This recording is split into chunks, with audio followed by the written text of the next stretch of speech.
buat kawan-kawan Halmahera Pop di seluruh Nusantara.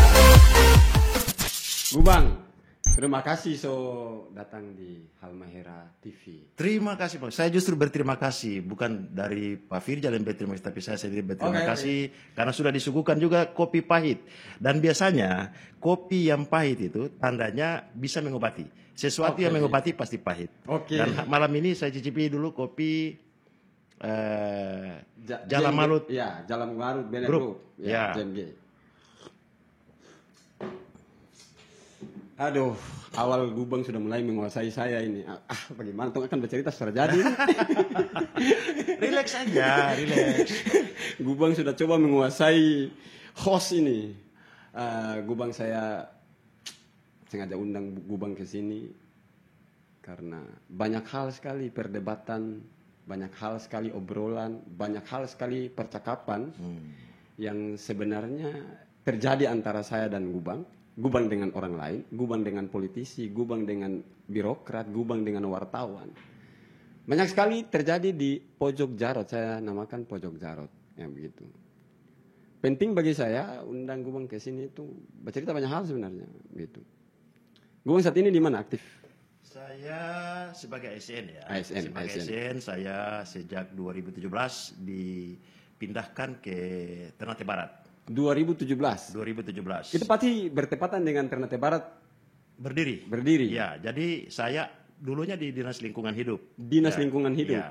Tapi begitu saya dialihkan ke Ternate Barat dan sebagai ASN saya terima itu. Ya. Nah, saya di sana saya ingin menguji ketangguhan saya.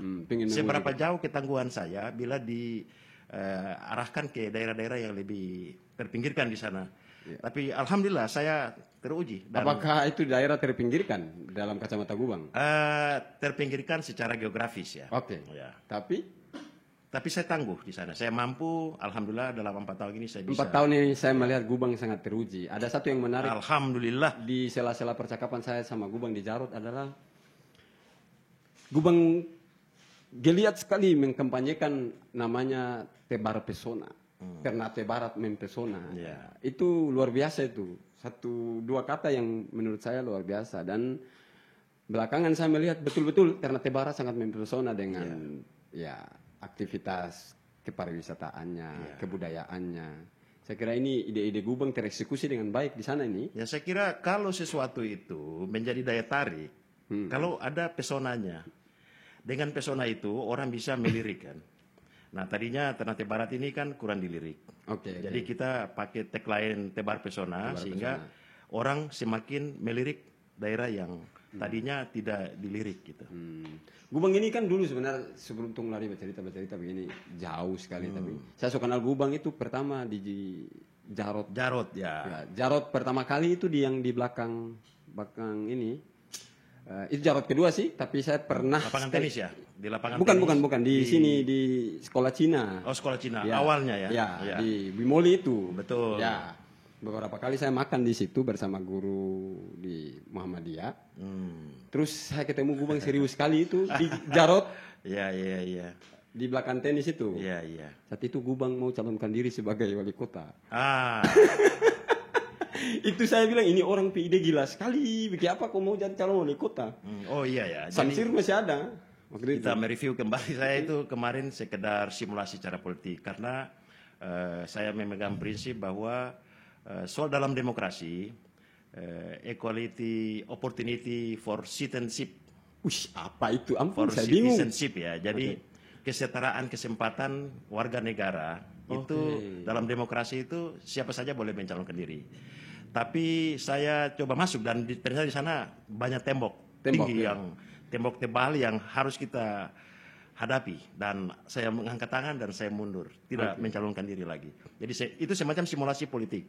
Karena kalau kita di kampus baca teori politik misalnya. Nah, teori politik itu tidak kita aplikasi, tentu kita hanya berhalusinasi. Nah, begitu saya masuk di ruang praktisi, saya mencoba masuk ke mencalonkan diri, nah, baru saya tahu bahwa dunia politik itu memang sangat syarat dengan problem yang sampai hari ini hanya orang-orang tertentu yang bisa masuk. Saat itu? Ya, saat itu. Itu sikap karena melihat kondisi, mengukur diri, kemudian oh saya tidak pantas atau saya belum pantas ataukah memang Nah, begini, saya mau patahkan ya stigma selama ini bahwa ukur-ukur diri lah. Kalau kau mau maju harus ukur-ukur diri. oke Karena dunia ini adalah dunia hanya segelintir orang. oke. Itu saya mau patahkan sehingga saya bilang bahwa siapapun bisa masuk ke sana. Karena itu yang tadi saya bilang prinsipnya equality, of opportunity, Opportunity. for citizenship. Oke. Nah, Semua warga negara berkesempatan. punya kesempatan yang setara untuk aktif di dalam proses Waktu itu demokrasi. prosesnya sampai di mana? Saya proses sampai di pendaftaran. Pendaftaran. Iya. Luar biasa. Karena waktu itu Cukup berani saya kira ya, dan kesempatan didukung lah. oleh teman-temannya. Ya sempat didukung oleh teman-teman dan sudah berapa tahun yang lalu ya? Iya. 8 tahun 8 tahun lalu Iya. luar biasa Ya itu pengalaman lah. pengalaman. Sebuah pengalaman. Jadi kalau bilang mencalonkan diri, saya sudah pernah mencalonkan bakal calon wali kota Ternate. Ya, sekedar pengalaman. Pasti secara politik pasti yang tadi alasan tadi Gubang bilang, tapi pasti ada alasan lain yang cukup mendasar sampai Gubang mau calonkan diri. Seolah-olah pemimpin saat itu karena mampu begitu. Ya, karena begini bagi Gubang saya. merasa pantas untuk mampu begitu. Iya, karena begini bagi saya selama ini hanya orang-orang yang dipilihkan, yang direkayasa, yang bisa menjadi pemimpin. Oke. Nah, saya mau patahkan itu juga bahwa kita harus tampilkan banyak orang biar kita tahu siapa yang berkualitas. Ya, tapi kalau kita tidak sekedar menampilkan banyak orang, hanya segelintir orang, kualitasnya itu kan kita tidak tahu. Iya. Semakin banyak orang yang kita tampilkan, semakin banyak referensi kita terhadap kualitas orang itu. Oke. Ya, itu sekedar pembelajaran sebenarnya. Jadi motivasi saya lebih banyak ke arah filosofis pembelajaran demokrasi. Tidak serta-merta ambisi politik, tidak. Di berbagai percakapan kita di pojok Jarot, kita sering diskusi banyak hal. Ya, Politik, banyak hal. kekuasaan, Ya. banyak hal. Tapi ada dua tema yang menurut saya Gubang bisa bicara itu.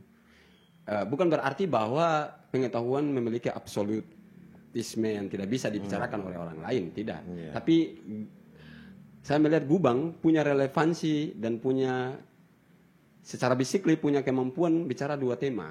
Oke. Gitu. Pertama, Apa itu tema? soal lingkungan. Oh, soal lingkungan. Yang kedua, Gubang juga punya kemampuan untuk bicara tentang bagaimana itu pers. Oke. Kenapa saya memilih itu? Gubang punya latar belakang sebagai seorang sarjana lingkungan, S2 ya, tapi tidak selesai. Hampir selesai, ya. Iya. Saya Dan yang begini, kedua, saya- sebagai seorang mantan pimpinan redaksi di harian Halut Press. Halut Press waktu Jadi itu. 2004 saya dengan Pak Muhlis tapi dia Oke. kebetulan kita melihat ada upaya untuk pembelajaran terhadap kelas menengah Oke. dan masih sedikit pers waktu itu. Nah, saya dengan Pak Muhlis tapi kebetulan waktu itu beliau di KPU ya, sehingga kita coba dirikan Halut Press. Halut Press ini fokusnya ke Halmahera Utara Oh, waktu itu. waktu itu. Nah, sementara saya mau dengar dulu sih sebenarnya pikiran-pikiran Gubang yang berserakan banyak sekali di pojok Jarot. Bagi saya ada hal-hal yang menarik. Saya juga membaca beberapa tulisan Gubang di Kompasiana, juga beberapa tulisan Gubang di media-media cetak. Aktif sebagai ASN tapi begitu kritis begitu. Bicara soal lingkungan gitu. Saat ini Gubang sebagai ASN Kota Ternate, saya hampir tidak melihat Gubang muncul lagi begitu. Iya, iya. Gubang ini di mana nih, Tumpi Guru Bangsa nih? Pak Sarif Chan yang mantan calon wali kota Ternate 8 tahun lalu. Hampir hilang di telan bumi. Saya sampai, apa Gubang ini ada sakit atau bagaimana? Makanya 2, 3, 4 hari lalu saya chat Gubang sehat-sehat. Alhamdulillah Gubang balas sehat. Alhamdulillah sehat. Dan malam ini kita ketemu. Iya, kan? ketemu di sini. Makanya saya mau dengar.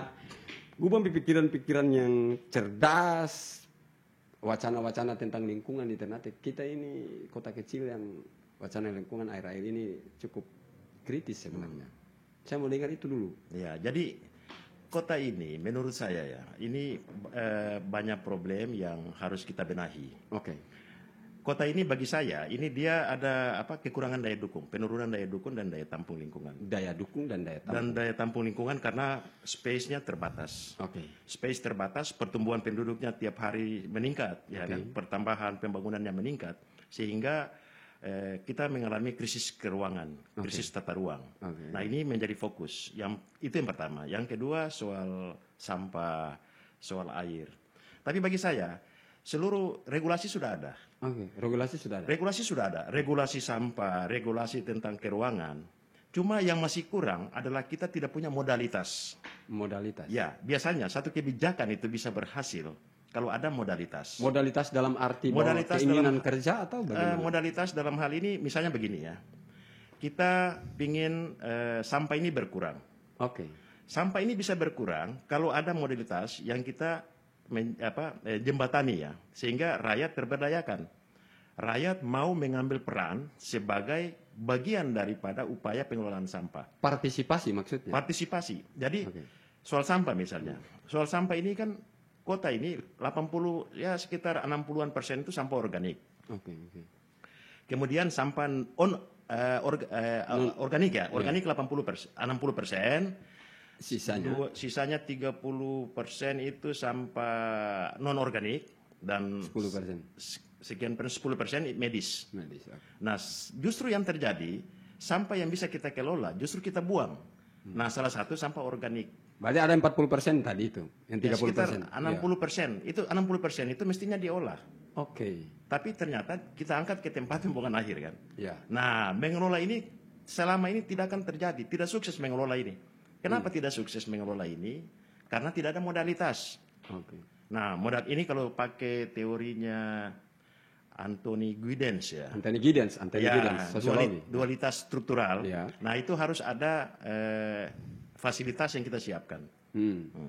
Jadi misalnya sekarang seluruh TPS yang di pinggir-pinggir jalan mau dihancurkan. Oke. Nah, itu memang secara estetika iya bagus. Tapi Dibawa ke lokasi TPS depo transfer ya. Ya, depo transfer. Dibawa ke depo transfer harus ditreatment di sana. Tidak bisa sekedar ditaruh di situ untuk sekedar estetika kota. Ya, ya. Justru di sana kita selesaikan sampah dari sumbernya. Oke. Nah, berarti di sana ada modalitas. Apa modalitas fasilitas-fasilitas? Fasilitas TPS 3R misalnya. Nah, itu harus ada. TPS 3R. TPS 3R. Harusnya TPS 3R. Reuse, reduce, Ya. recycle. Recycle itu daur ulang. Iya, daur ulang. Reuse itu menggunakan kembali. Reduce itu ya membatasi penggunaan. Oke, berarti begini, Gubang. Kalau artinya begini, kalau kebijakan pemerintah hanya kemudian membersihkan TPS yang ada di jalan raya, Ya. di depan jalan raya, dan kemudian mengambil sampah itu kemudian dipusatkan ke salah satu tadi itu Transdepo, Ya. itu artinya kita tidak mengurangi modalitas dari perilaku buang sampah sebenarnya. Kita Iya. hanya memindahkan sebenarnya. Kalau kita sekedar memindahkan untuk menjaga estetika kota, ya tidak mengurangi. Yang saya maksud fokus di depo transfer. Oke. Jadi di depo transfer itu harus ada fasilitas. Fasilitas TPS 3R. Jadi masyarakat mengolah sampah organik menjadi kompos. Nah, saya pernah hitung.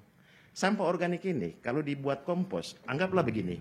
Kita ini kan punya 78 kelurahan. Iya. Ya, 77 apa? 78. 78. 78 kelurahan.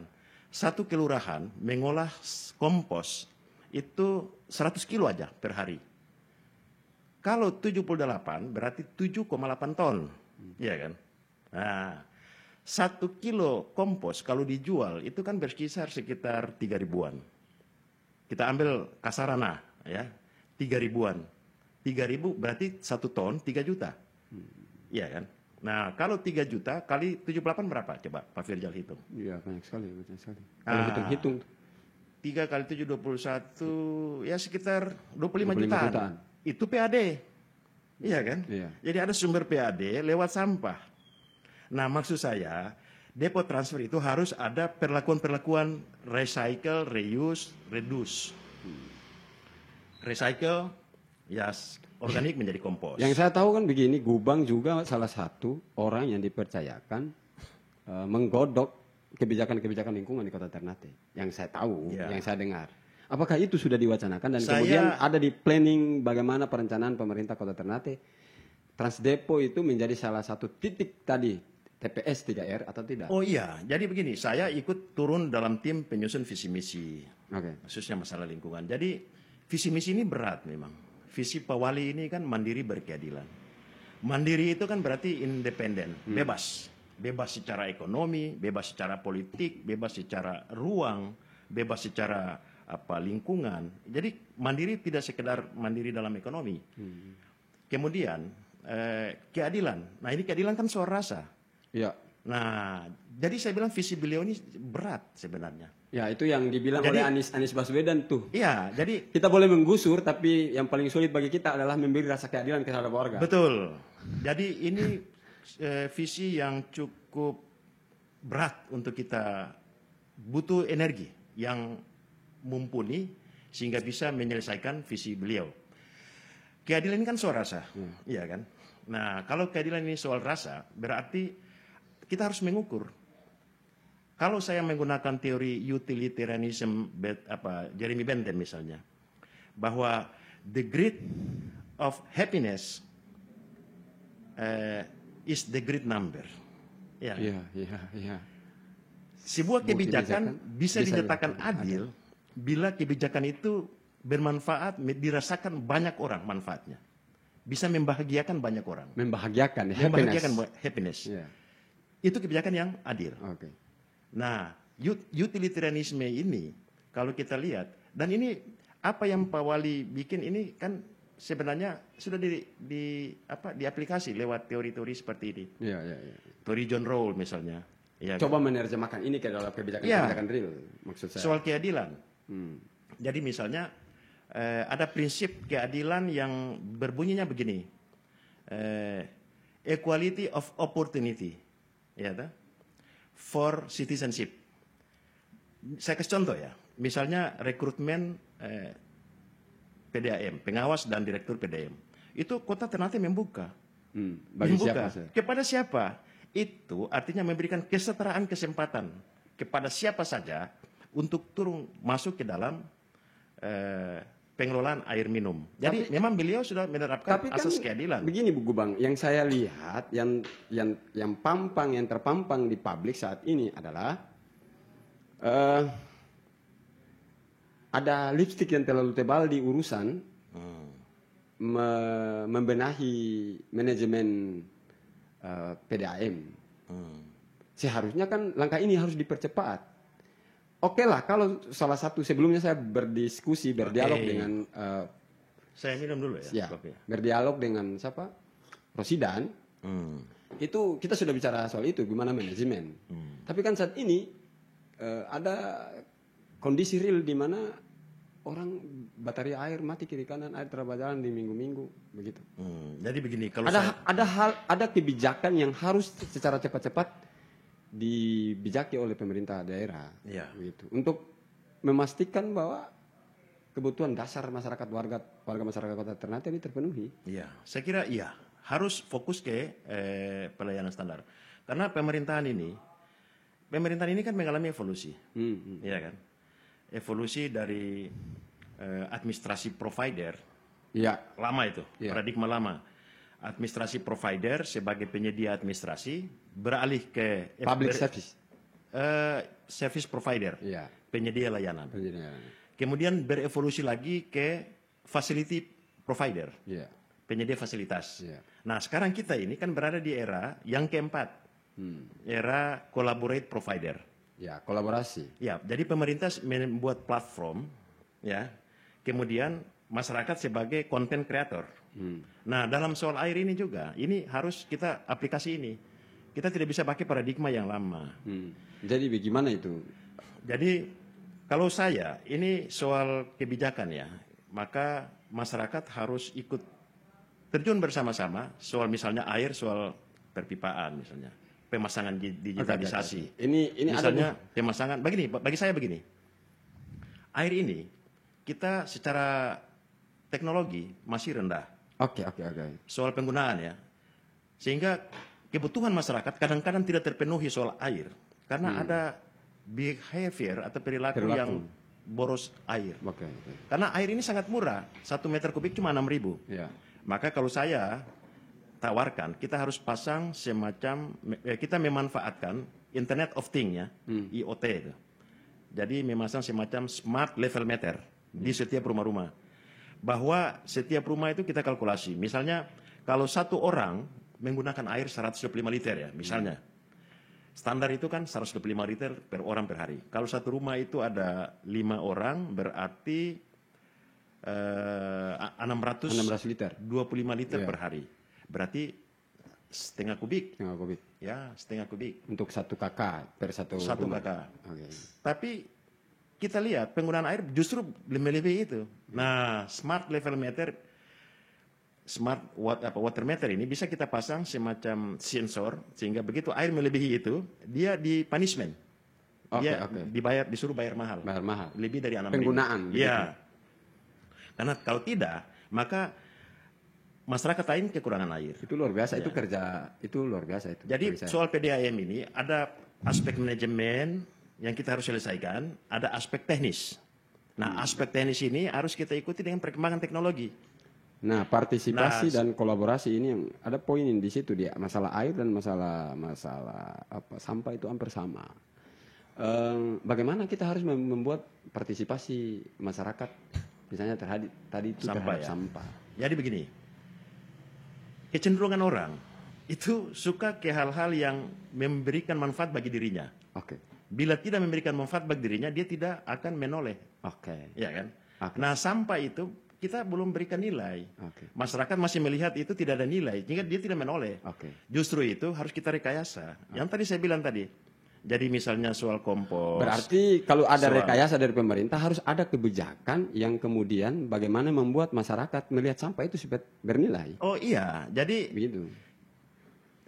Walaupun kita masuk di dalam era collaborate provider, tapi kita juga tidak bisa melupakan administrasi provider. Pemerintah juga harus menyiapkan itu. Jadi misalnya soal begini, misalnya kebijakan soal sampah ini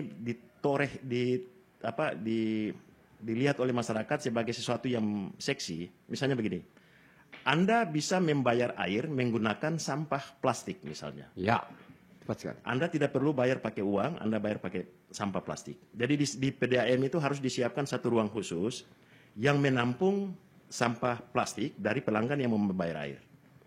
Kalau misalnya dia bawa sampah plastik, taruh sampah plastik 1 kilo, taruhlah 2.000 misalnya. Maka potongannya ada di situ. Ya, dipotong ke situ. Nah, itu salah satu modalitas untuk memberi magnet terhadap proses pengelolaan sampah sehingga bisa diminimalisir. Nah, saya kira kita perlu rekayasa-rekayasa ini. Jadi pemerintah tidak sekedar bikin regulasi, kan banyak regulasi yang tidak bisa berjalan kan. Nah, misalnya saya lihat contoh regulasi tentang pelarangan penggunaan jalan. Iya, benar regulasi itu ada, tapi modalitasnya apa? Dia harus siapkan ruang pertemuan. Iya kan? Jadi kalau orang kawin menggunakan ruang pertemuan yang murah misalnya. Pasti orang tidak akan gunakan jalan. Nah, kelemahannya ruang pertemuannya kita sedikit sehingga jalan masih digunakan. Ada tapi mahal, ya kan? Ada beberapa itu yang kasus saya bilang di tempat dengan istilah modalitas. Di Tangerang Selatan misalnya. Ada kebijakan misalnya dibayar sampahnya gitu untuk tadi itu. Jadi pemerintah membuat regulasi. Kenapa pemerintah Kota Ternate ATM lah ambil tiru modifikasi di situ? Iya, ATM ambil tiru dan modifikasi. Ya. Sebenarnya harus begitu. Harus begitu. Harus kita simpel. Ya, jadi kita tidak perlu kaku lah ya. Kalau saya ya.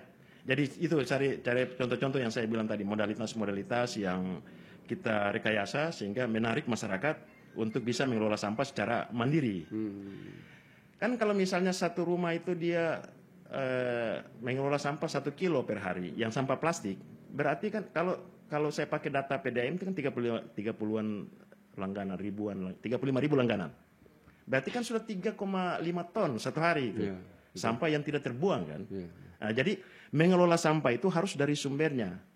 Tapi harus ada modalitas. Modalitas yang saya maksud tadi itu seperti itu.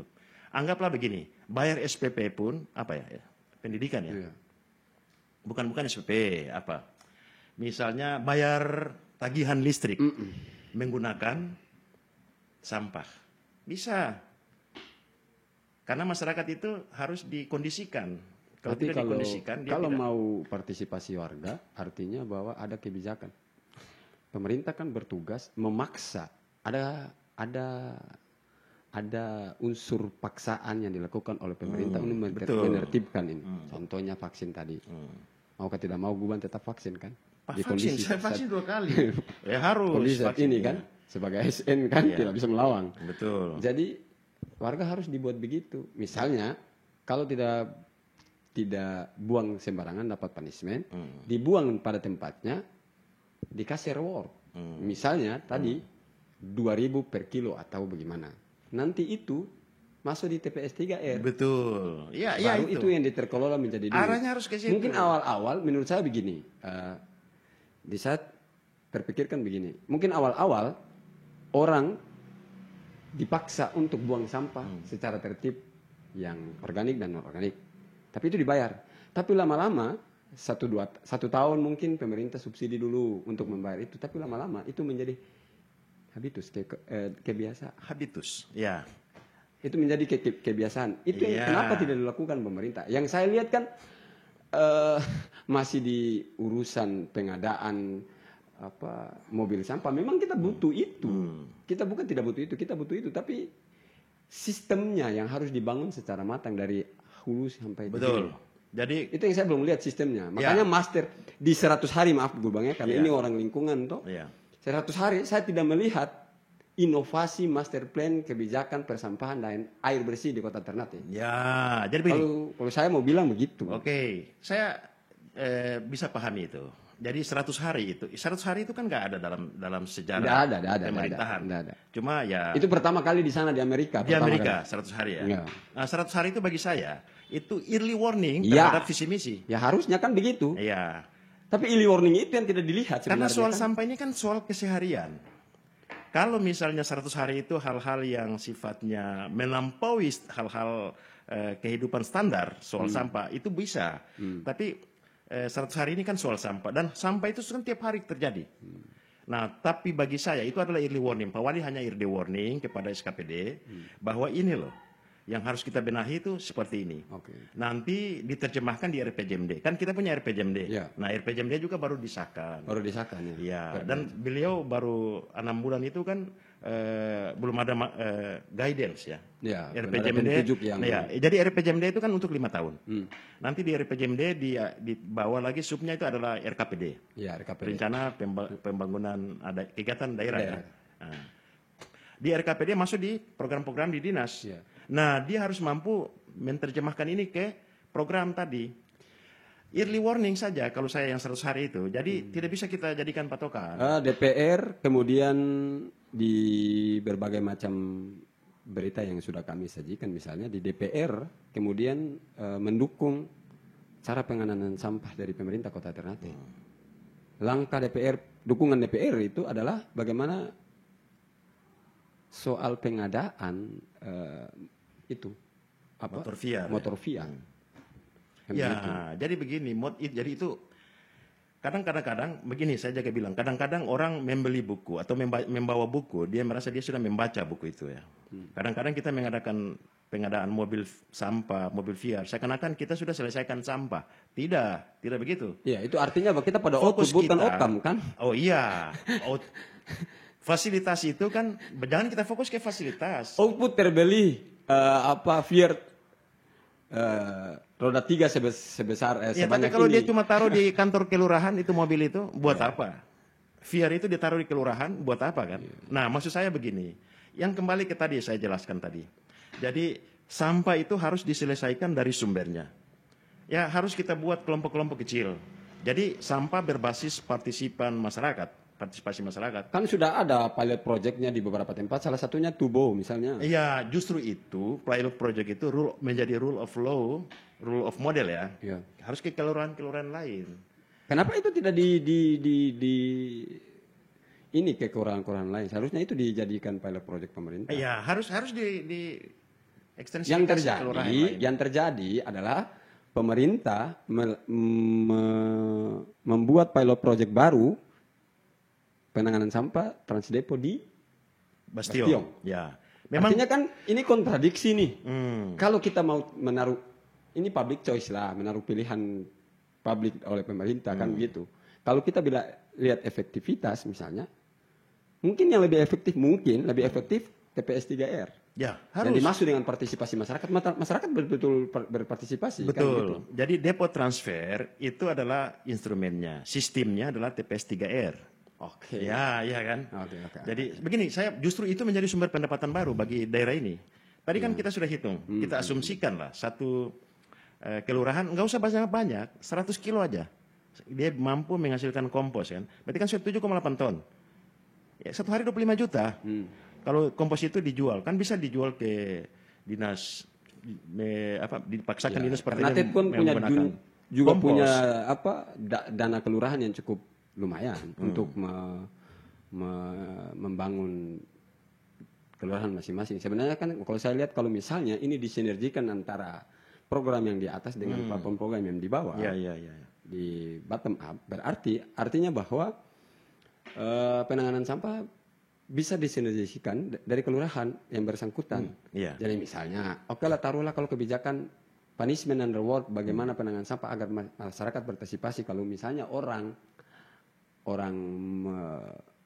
membelah atau membagi sampah itu menjadi dua dan kemudian nanti dibayar misalnya. Kalau misalnya dia taruh itu di depan rumah, mungkin ada orang yang kumpul sampah misalnya.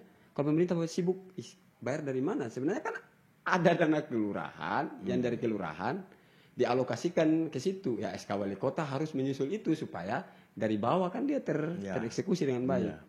Jadi harusnya kan begitu. Saya sepakat dengan itu, saya sepakat. Sehingga sampah ini secara mandiri di kelurahan bisa diselesaikan. Kalau kita ambil contoh misalnya sampah organik itu, tak usah banyak-banyak lah. Kalau satu hari itu 30% sampah organik bisa dikelola, ya kan? Berarti kan tinggal 30 yang bawa ke TPA kan? Oke. Dan ini ada nilai, ada uang di sini.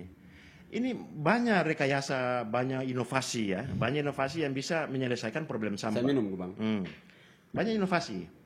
Sampah itu kan misalnya soal plastik ini kan bisa diinovasi menjadi minyak, ya kan? Bisa diinovasi menjadi briket, bisa diinovasi menjadi batu bangunan, bisa diinovasi menjadi pencampur aspal.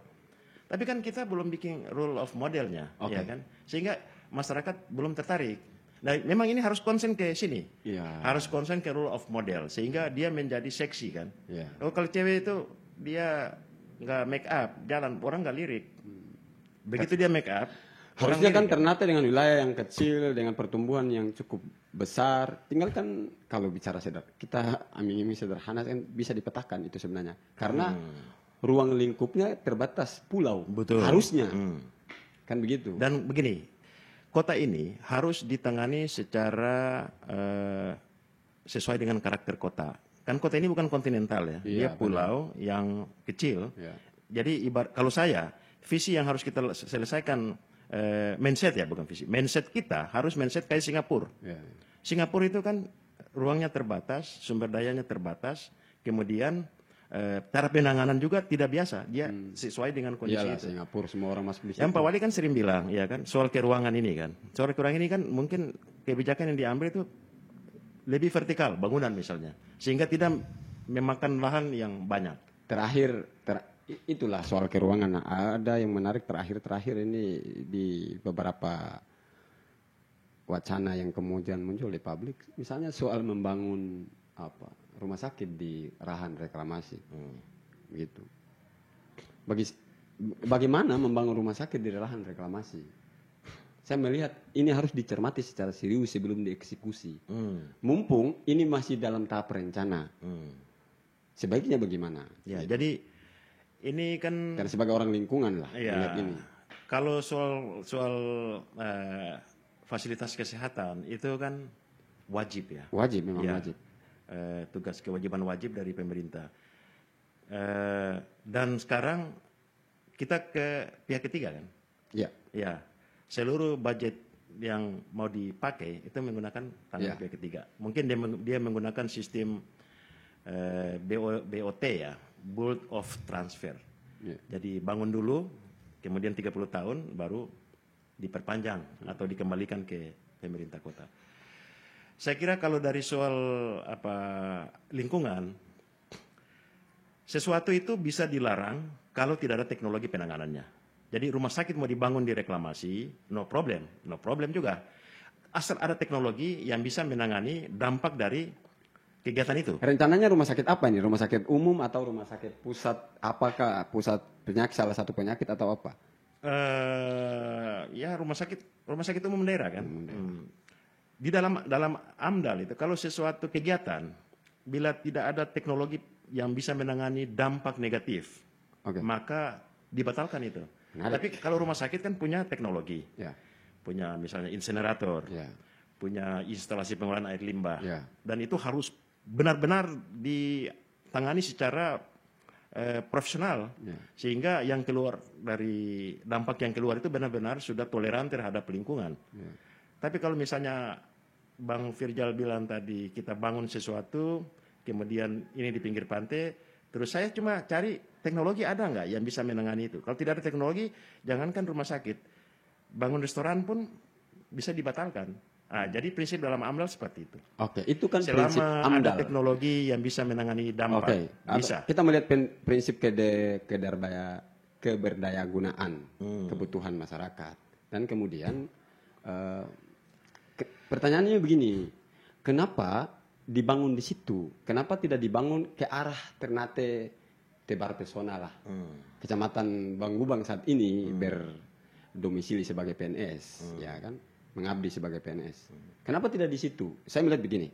Kalau dari dulu pemerintah beralasan bahwa di sana itu wilayah gempa, wilayah gunung api. Kalau Ternate ini gunung api, tahun 80 orang Ternate hampir semua mengungsi ke Halmahera. Ada salah satu kampung di sana, Kampung Takome, sampai saat ini masih ada di Makailing di Kecamatan Maliput, sampai ada sampai sekarang.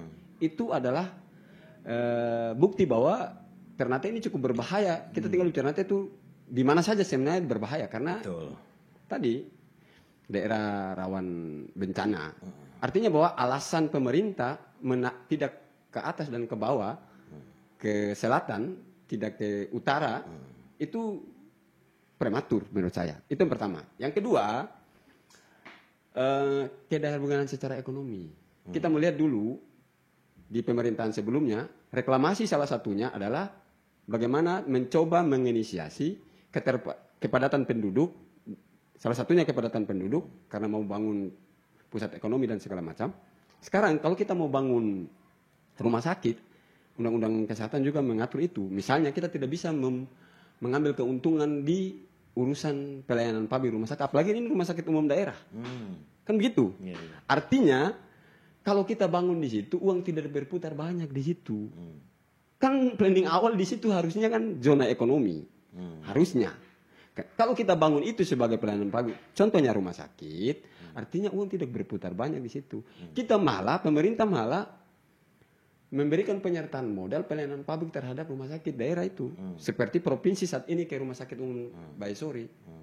Makanya saya bilang, ini menarik diperbincangkan sebelum benar-benar menjadi kebijakan yang betul-betul diambil oleh pemerintah. Ya, jadi begini, saya jelaskan ya. Oke. Betul tadi, bahwa kota ini di mana saja itu rentan terhadap dampak gunung api. Tapi kan namanya pemerintah, dia harus konsisten dengan RT RW ya. Nah, di dalam RT RW soal rumah sakit, soal kesehatan tidak ada zona kesehatan, tidak ada. Yang ada tata ruang itu zona pemukiman, zona pergudangan, ya kan, zona industri, zona wisata. Nah, kalau kita punya zona ekonomi di sini kan? Ya, zona ekonomi, ya kan. Jadi kalau soal rumah sakit itu dia tidak terpaku pada RT RW, karena dia tidak ada zona-zona kesehatan. Ya itu. Nah, di bagian barat ini kan zona ke arah pariwisata, adat, ya kan. Nah, itu kalkulasi geografis, kalkulasi ekonomi, mungkin reklamasi ini menjadi lebih mudah, ya kan, sehingga ditanam di situ. Apanya yang lebih mudah? Saya bilang tadi, kalau misalnya di dalam RT RW itu ada zona kesehatan, tata ruang peruntukan kesehatan, ya kan tidak ada. Artinya begini, kalau itu baru misalnya dipermasalahkan. iya, kalau kita taruh misalnya di bagian Ternate Barat, Solamadaha contohnya, dengan daratan yang cukup luas ke belakang, kan begitu. Itu artinya kalau misalnya Ternate terjadi gempa, taruhlah yang terpapar banyak itu bagian Ternate Barat dan pulau. Artinya pola penanganannya lebih cepat karena di situ ada rumah sakit. Itu yang pertama secara penanganan kesehatan. Yang kedua, tadi itu kita membagi zona ekonomi, artinya merata lah begitu. Jadi kalau kita taruh rumah sakit ke atas, perputaran uang kan dia lari ke atas sebentar begitu. Itu artinya kue kekuasaan terbagi dengan secara baik. Kenapa harus di selatan lagi gitu. Jadi begini, saya belum buka RT/RW-nya ya, yang RT/RW yang baru. Iya, yang baru. Kan Saya sekarang belum ada buka. RDTR juga sudah dibahas kan. Iya, saya belum buka itu, tapi saya menggunakan logika aja ya. Oke. Bahwa sesuatu itu harus ada, orang melakukan kegiatan, dia harus marketable, ya kan? Iya. Dia visionable, Iya. ya, visi kedepannya harus ada accessible ya, aksesnya juga cepat. Iya. Nah, kalau misalnya mobilitas orang semakin padat di dalam kota di arah tengah selatan, maka lebih cepat kan di sini, ya kan? Ini logis saja. Kita logis saja ya. Nanti kan debatable kalau buka RT/RW nanti kan debatable. Ya. Jadi saya ajak Bung Firjal bermain logika aja. Kan Bung Firjal bikin toko, misalnya toko pakaian, ya kan? Tidak mungkin Bung Firjal bikin toko pakaian di pulau ini yang mau ke arah Sofivi ini. Filonga, kan nggak mungkin. Pasti cari yang padat penduduk. Masalahnya ini bukan toko pakaian, ini rumah sakit. Orang sakit kemana saja orang pasti bawa. Itu dia. Artinya logika yang Gubang bangun itu terbantahkan. Karena ini soal kebutuhan. Jadi justru kesehatan, pendidikan, air bersih itu kan soal kebutuhan mendasar. Kesehatan itu harus didekatkan dengan komunal, ya kan? Di sana ada komunal, masyarakat. Nah, padatan-padatan komunal ini kan di tengah dan selatan ini yang banyak ya. Nah, itu contoh, mungkin logika saya begitu. Oke, baik. Nanti kan debatable ini, ya kan? Debatable soal ini, ya kan? Nanti kita duduk buka RT/RW dan lain-lain kan? Oke, baik. Nah, tapi yang jelas, political will Pemkot terhadap kesehatan masyarakat itu harus kita angkat jempol. Oh iya, saya beriming-iming begini. Awal-awal masih masa kampanye, saya melihat secara maaf saja ya, saya melihat secara, dan ini saya sudah bicarakan di beberapa teman. Saya melihat secara konsep, secara visi, misi, dan secara visi misi, saya melihat yang paling rigid, bukan paling rigid dalam arti apa, tapi yang paling sesuai dengan apa yang saya pahami, itu di Ternate Andalan. Ternate Andalan. Ya. Ini kenapa begitu? Karena basically saya adalah orang kebijakan. Makanya untuk melihat itu, apalagi kebijakan dan keuangan daerah, untuk melihat itu saya lebih dekat ke situ, secara konsep. Nah itu yang saya menunggu banyak hal. Terakhir kemarin sudah ada perda di RJPMD, ada 2 yang kebudayaan Ternate juga sudah mulai masuk di RPJMD. Ya, itu menarik. Nah Gubang, mungkin yang terakhir ini Gubang, saya ingin melihat Gubang beberapa kali, misalnya saya share berita di grup, Gubang sampai bilang begini, ini sudah jadi jurnalis Facebook. Gitu. Saya melihat Gubang punya, satu kalimat itu punya kritik yang luar biasa. Kenapa Gubang bilang begitu? Ya, jurnalis off-road ya. Iya. Pertama Gubang bilang jurnalis Facebook. Karena saya sudah bermain Facebook dan segala macam. Akhir-akhir ini kan banyak sekali tuh media sosial itu mengambil peran, lebih maju mengambil peran media mainstream untuk di situ. Iya. Jadi begini, sekarang ini kan era Era digital ya. Kita semua orang itu, jadi semua orang dalam era disruption ini sekarang ini, era digital, era internet, semua orang itu bisa melakukan apa saja dan dia bisa menjadi berperan sebagai apa saja hanya lewat handphone, ya kan? Jadi kalau dulu ada fotografer, dulu ada bintang film, ada pemain sinetron. Sekarang orang dari rumah orang menjadi sutradara sendiri. Ya. Lewat handphone dia live. Dari rumah dia menjadi fotografer, dia bisa mengambil gambar sendiri. Dan mungkin dia menjadi broadcast mandiri sendiri. Kayak sekarang semua Karena warga lewat ini saja, lewat handphone ini kan. orang foto air tidak berjalan, sonai, Ya. gitu. Dan kecepatan informasi kan per detik ini. Daripada makanya sekarang kan yang banyak tutup, yang banyak tidak mampu bersaing kan yang offline kan. Ya. Koran cetak, ya kan. Banyak yang tutup kan. Karena pergeseran paradigma ini membuat kita semua menjadi manusia digital. Orang semua menjadi manusia. Saya sendiri itu kadang-kadang menjadi bintang film. Karena saya mengambil gambar, saya upload di Facebook. Saya menjadi jurnalis, saya tulis status, ya kan. Bagaimana Dan itu dibaca banyak orang. lalu bagaimana pemerintah menanggapi kemajuan teknologi, kemajuan warga menanggapi teknologi, warga kota Ternate menggunakan teknologi Ya. dalam mengekspresikan Ya, jadi sekarang yang harus dilakukan dalam era sekarang ini itu adalah men-sharing informasi. saring sebelum sharing. Saringnya, Ya, saring. memfilter. Ya. Kalau dulu orang mencari informasi, sekarang orang harus memfilter informasi karena hoax banyak. Saya tidak bisa bedakan mana berita online yang hoax dan mana berita online yang benar-benar berita. Itu kan sekarang ini. Ya. Karena kadang-kadang satu orang bisa membuat media sendiri Ya. tanpa ada barcode, tanpa terdaftar di Dewan Pers. Ya. Dia bisa bikin online. Yang harus kita lakukan adalah memfilter informasi. Nah, pemerintah kota ke depan ini mungkin Pak Wali ini kan masuk dalam era digital. Beliau sekarang kita lagi terapkan pendapatan digital, Ya, parkirnya ya, juga parkir digital, digital. ya kan? Yang Nah, sampai sekarang ada dia peplang tapi sampai saat ini belum diresmikan. ini lagi dari trial Oke. lagi trial dengan pihak ketiga. Oke, Jadi pihak ketiga lagi survei. Karena begini, sesuatu itu kan harus disurvei. Karena data itu penting. Betul, by data, by data. Ya, by data, semua by data. Jadi datanya harus ada, baru beliau ambil kebijakan.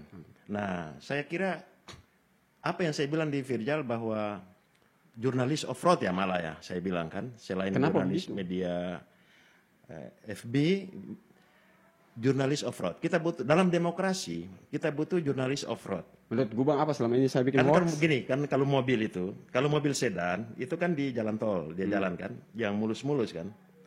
Kalau mobil off-road, biasanya di bentangan-bentangan alam yang tingkat kesulitannya tinggi. Nah, di dalam demokrasi, saya ingat prinsipnya kalimat dari Bernard Russell. Bernard Russell bilang begini, demokrasi itu menghasilkan pemimpin. Dan setelah pemimpin itu jadi, si pemimpin itu akan disalahkan. Oke. Dia menjadi samsak dari kesalahan. Oke. Dan dalam demokrasi, Dipukul. ya dipukul terus. Dan di dalam demokrasi, agar sesuatu itu tidak authoritarianism, ya kan? Nah, butuh jurnalis yang kritis. Jadi jurnalis kritis itu standar dari demokrasi. Semakin kritis jurnalis, semakin berkualitas kebijakan. Oke, ini mungkin sebelum saya tutup. Nah, sehingga saya bilang jurnalis off-road Oke. itu adalah energi nutrisi tambahan bagi kebijakan yang berkualitas. Sebab kalau pemerintah ini tidak dipantau, tidak disorot, tidak dikritisi, itu cenderung ke authoritarianism, Oke. otoriter. Nah, demokrasi sudah talak 3 dengan authoritarianism, ya kan? Oke. Nah, karena dia sudah talak 3, jadi kita harus jaga nih. Oke, Gubang, terakhir Jadi mungkin butuh saya jurnalis. mau dengar pemikiran Gubang. Gubang ini hampir setiap hari membaca semua media belakangan kan begitu. Sudahlah, nggak usah ke orang lain lah nilai soal ini. Ke Halmahera Pos lah begitu. Menurut Gubang apa yang tolong bikin sesuai kok belum? Gitu. Menyalahi atau tidak? Beberapa kali kami agak menulis keras di Pak Wali Oke. sebagai warning gitu. Menurut Gubang bagaimana? Saya mau lihat ini jawaban jujur. Karena kita sering kritik-kritik di Jaro, sering ini begitu. Saya mau dengar yang asli gitu. Ya, ini pertanyaan berat ini. Tapi begini, saya pernah komunikasi dengan beliau, Pak Wali ya. kesimpulan saya beliau orangnya demokratis. Oke. Ya, beliau tidak alergi kritik. Oke, kan saya nggak tanya soal beliau, saya tanya Gubang. Iya. Gitu. Oh, hari ini itu kan Jadi, berarti Gubang bicara pemahaman Ya. saya, semakin media mengkritisi pemerintahan, bagi orang yang punya frame berpikir demokratis, itu sesuatu yang sangat sehat. Oke. Ya kan? Nah, di mata saya, Halmahera Post itu mengkritisi sesuatu masih on the track. On the Selama sesuatu itu objektif, dia belum kategori hoax, ya kan? Ya. Karena itu bagian dari peran pers untuk mengangkat problema, Wah, ini karena di depan saya bilang begitu nih. ya kan? Jadi Halmahera Post bukan jurnalis abal-abal, Oh, begitu. dia jurnalis yang objektif. Karena masih saya ikuti terus. Oke. Saya baca, kalian punya, saya ikuti jurnalisme media Halmahera Post, grup ya, Ya. grup Jala Malut ya, Ya. Cermat, Ya, Halmahera Post dan Jalan Malut. Jala Malut masih on the track, Oke. masih objektif. Oke. Nah, itu yang saya mau katakan kepada kawan-kawan jurnalis Ya. bahwa Ini karena pengalaman sebagai seorang jurnalis Ya. di 2004 ya? ya, bahwa jangan menjadi jurnalis partisan. Oke. Nah, itu penting. Itu harus tagline-nya harus ada di situ. Sebenarnya semua hal sih jangan menjadi partisan. Ya, semua hal tidak bisa partisan, tapi harus lewat idealisme. Pers ini kan salah satu pilar demokrasi kan. Jadi kalau demokrasi itu menjadi berkualitas, maka pasti pers itu di sampingnya ada pers yang berkualitas. Oke, oke. Tapi kalau saya mau dipuji-puji, ya kan? Ya pasti demokrasi kita tidak berkualitas. Ya, Yang tadi saya bilang tadi cenderung ke authoritarianism, Kalau pers tidak berkualitas. tidak berkualitas. Oke. Kota ini bisa sukses kalau pers juga sukses. Itulah dia kenapa indeks demokrasi kita, indeks keterbukaan informasi publik kita di Maluku Utara paling rendah di tengah banyak sekali pers-pers bermunculan. Ya, Ratusan. Di Januari 2021 kemarin itu sudah tercatat di provinsi itu 53 pers yang terdaftar di provinsi. Itu Ya. yang sudah terdaftar liputan di provinsi. Ya, belum yang lain yang bikin sendiri-sendiri. ya. Jadi Gitu. menghadapi kondisi ini, Baru 7 media yang terdaftar dan terverifikasi di apa Dewan Pers. Dewan Pers. Ya. Kami lagi on the track ke situ Oke. untuk menyelesaikan. Baik, mantap. Itu harus.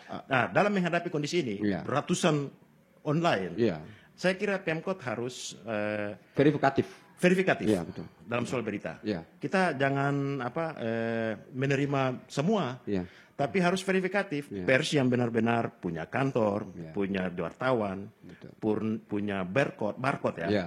terdaftar di Dewan Iya, Pers. benar sekali. Justru itu yang harus kita kasih nutrisi. Iya, betul. Karena kalau kita tidak punya konsep skema ini, maka ini kan semua bisa buyar ini. Luar biasa. Gubang ini kalau menjadi salah satu bagian terpenting dan strategis di dalam pemerintah Kota Ternate, saya kira Alhamdulillah. lebih bergairah. Alhamdulillah. Saya kira saya apa saja sebagai ASN kita terima aja. Supaya apa keterbukaan informasi publik di Kota Ternate sebagai imperium informasi Maluku Utara sebenarnya itu lebih bergairah. Saya butuh itu. Kita butuh itu agar lebih bergairah karena Amin, amin, amin. selama ini yang saya cermati, maaf saja Gubang, kadang-kadang berita hanya terjadi satu arah, informasi hanya terjadi satu arah. Kita mencoba melakukan cover both side, tapi pihak-pihak otoritas mengklaim diri dan menutup diri banyak sekali. Terbukti di survei kepuasan kemerdekaan pers Ya. Maluku Utara. Oh, begitu. Ya. Gubang mungkin tong bisa ngobrol sekali-sekali lagi setelah mungkin Gubang dilantik mungkin Insya Allah. sebagai Saya salah satu 24 jam orang yang siap. membantu Pak Wali. Siap. Saya berharap Gubang betul-betul diandalkan di kabinet Mandiri Berkeadilan. Insya Allah. Karena saya tahu Gubang orang kemampuan yang saya mendampingi cukup beliau. mempunyai Insya Allah. idealisme. Makasih Bugong.